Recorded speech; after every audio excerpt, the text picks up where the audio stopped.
We're here with Brett from AZ Desert Gold. My name's Mel. We've got a pretty good understanding, Brett, of how the dry washer itself works.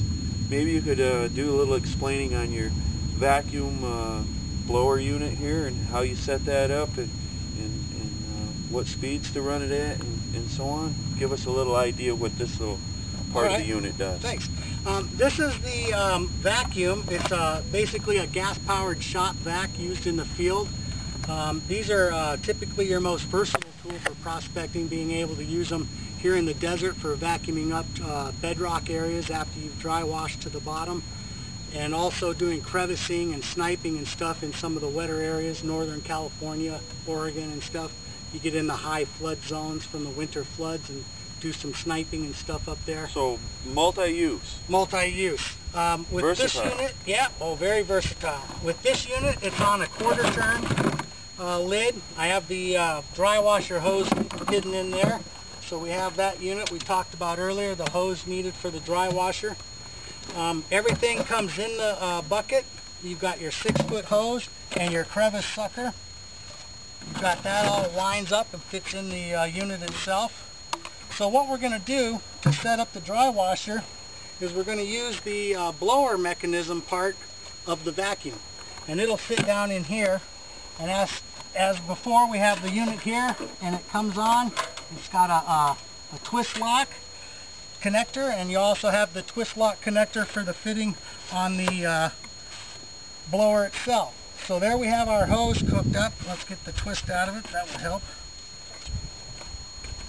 And we're about ready to set up and run. We'll get this, the wind's coming from off this way. We'll put this a little upwind so we're not dusting it out when we're running. And we're about ready to start moving some dirt. Alright, so we're hooked up. We got the hose and the blower ready to go. Let's go ahead, since we're running this dirt, we're going to recover it. And we'll just run her into this tub.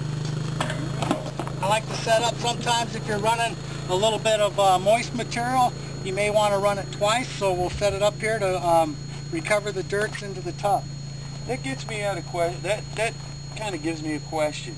You say if there's a little bit of moisture in it and we're going to run it a second time, that's one thing that this system has an advantage. It actually, some of the heat comes off the motor and helps dry. Not as much with the two-stroke systems, but it does force air up through the material, which helps dry it as it's being processed. So it's just a natural process? Yeah, natural process with the cloth and stuff.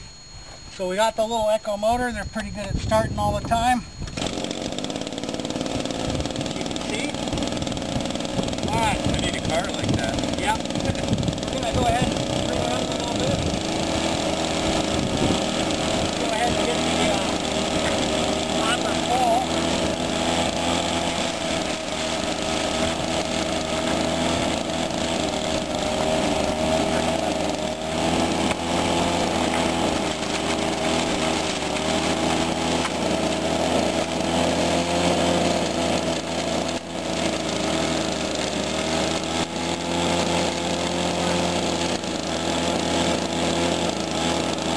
Now we're going to want the entire unit to be covered with dirt, and it'll actually pressurize the box like a plenum.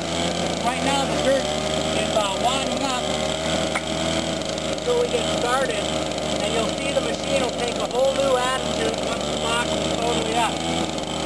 Alright, so why don't you feed first? Go ahead and the process right here. Yeah.